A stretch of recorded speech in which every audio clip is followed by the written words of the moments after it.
So that makes $603 million Hollywood has spent getting Matt Damon home.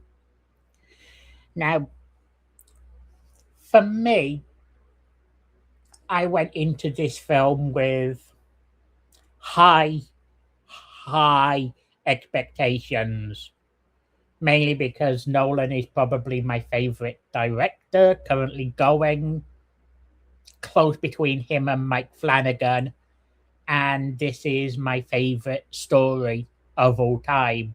So he's working with fantastic source material. I will say the translation he used, or that Nolan relied on, is probably my least favorite translation from Emily Wilson, but I'm not going to go too far into why I'm not a big fan of Emily Wilson's translation. I just really don't enjoy it. Anyway, where this movie had the biggest controversy before heading in was obviously, as people know, in the casting, specifically of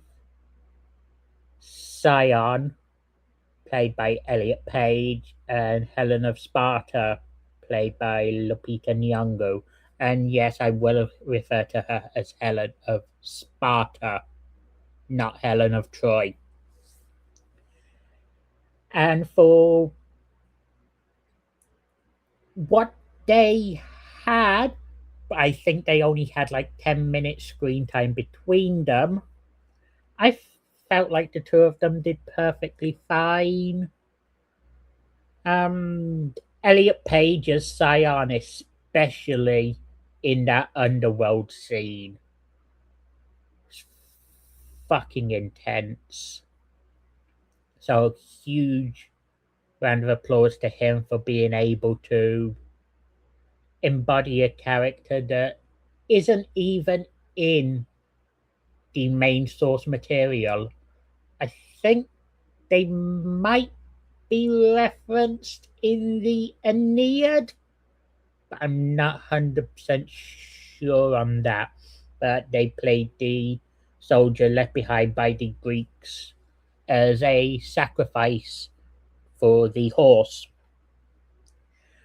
Also, I loved how they tied Scion not into their actual cousin of Odysseus, because I'm pretty sure Scion and Odysseus are cousins, but it tied it more into Antinous in this movie, allowing for what is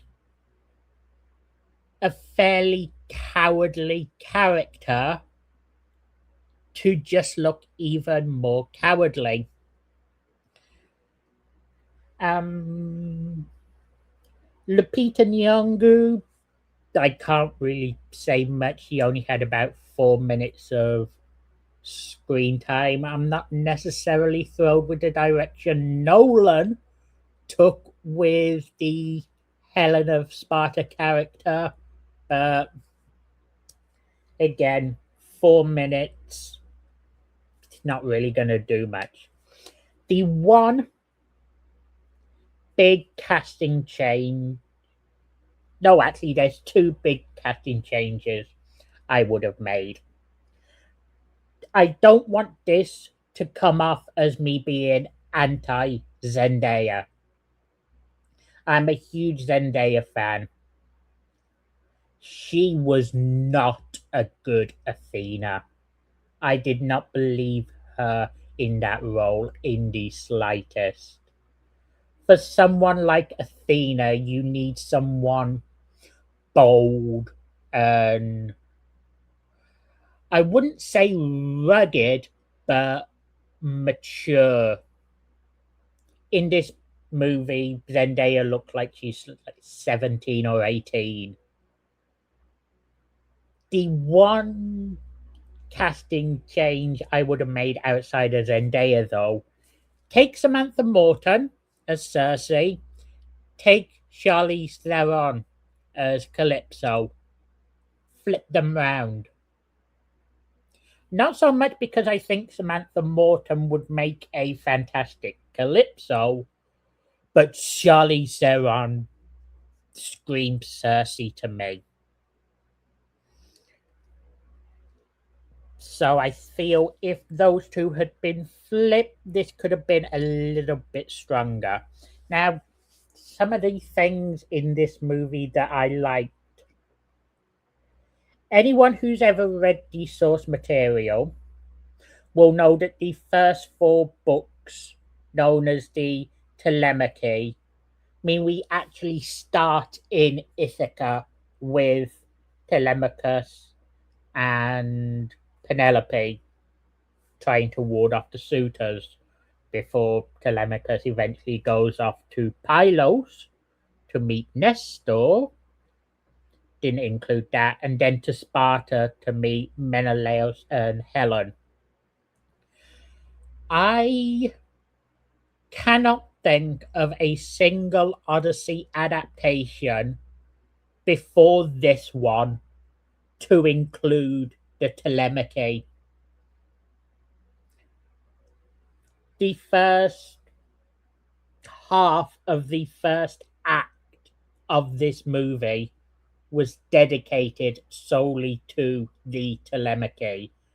And for that, I really congratulate Nolan on doing a first for something that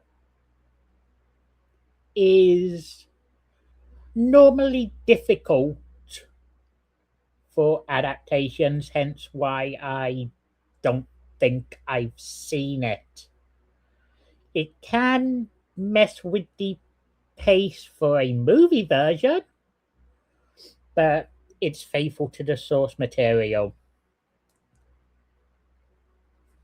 Perhaps my favorite moment of this entire movie, though, and this ties back into what I was saying earlier, and it sort of contradicts it, but it was the Cersei encounter.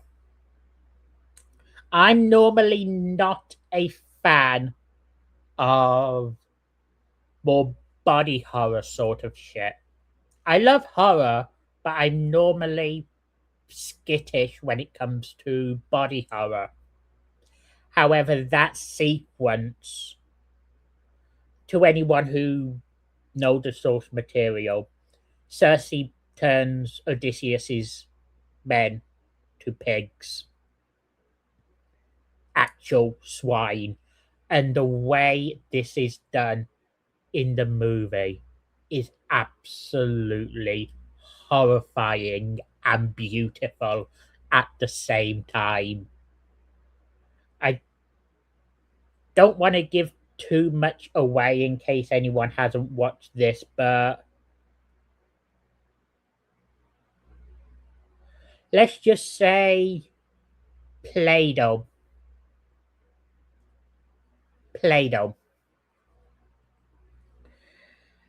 Mm, where I had the issues are mostly around one big, two big changes that Nolan made that I really did not like.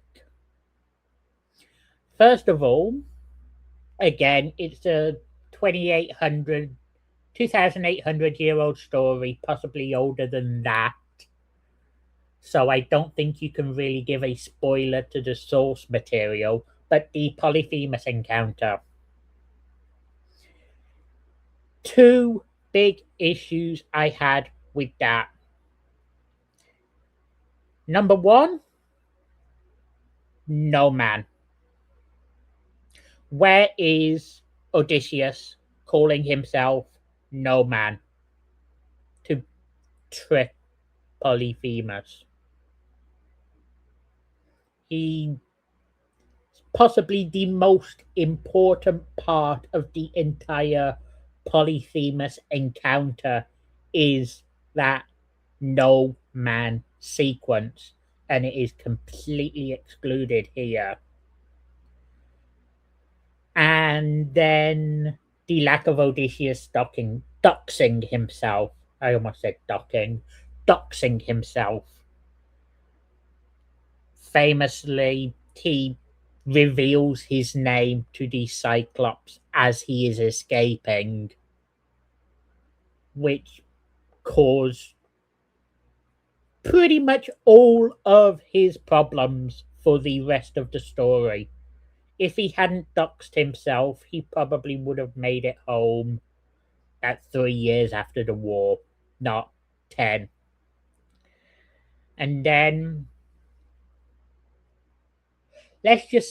I don't want to go too spoilery, so let's just say the ending, the last 3 to 4 minutes, was too far of a departure for me to enjoy.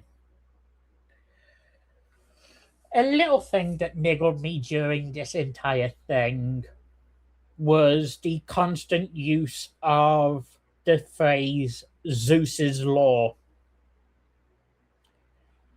Why? This is just me being a classicist nerd, but it's not even more syllables to say Xenia, which is the actual phrase for the law of hospitality, which is what they are referring to as Zeus's law. Yes, Zeus is the god you call upon for Xenia violations, which is probably why it's Zeus's law and not anyone else's. But the constant use of Zeus's law, I'll be completely honest, every time I heard it in the cinema, I mumbled under my breath, Xenia. Because that. The one change that absolutely made no sense whatsoever, though, and it didn't even add anything to the narrative, was talking about the cattle the crew slaughter. Why, oh why, do you call it Apollo's cattle, Nolan? Why are you calling it Apollo's cattle? It's not Apollo. It's Helios. It's Helios's cattle. Yes, both can be seen as sun gods, but in the specific context of the Odyssey, it is Helios's cattle that are found on Planasia. But as a whole, did this movie live up to my really high expectations? Not really. I'm kind of mixed. But looking at it as just a simple movie, it's still one of the best of the decade, and I'd probably say best of the year so far. Hence my giving it an 8.5 if you completely discard the source material. Considering the source material probably drops it to about a 7, but still a very high rating for what was a very highly anticipated movie. I have tickets to go see Spider-Man, the new Spider-Man movie, in 3D next Wednesday. So hopefully, if this does well, I'll be back in a week or two to give a Spider-Man review. Let me know what you thought of the Odyssey down below. And remember to join me on Thursday for Trivia Thursday. Thank you. Good night.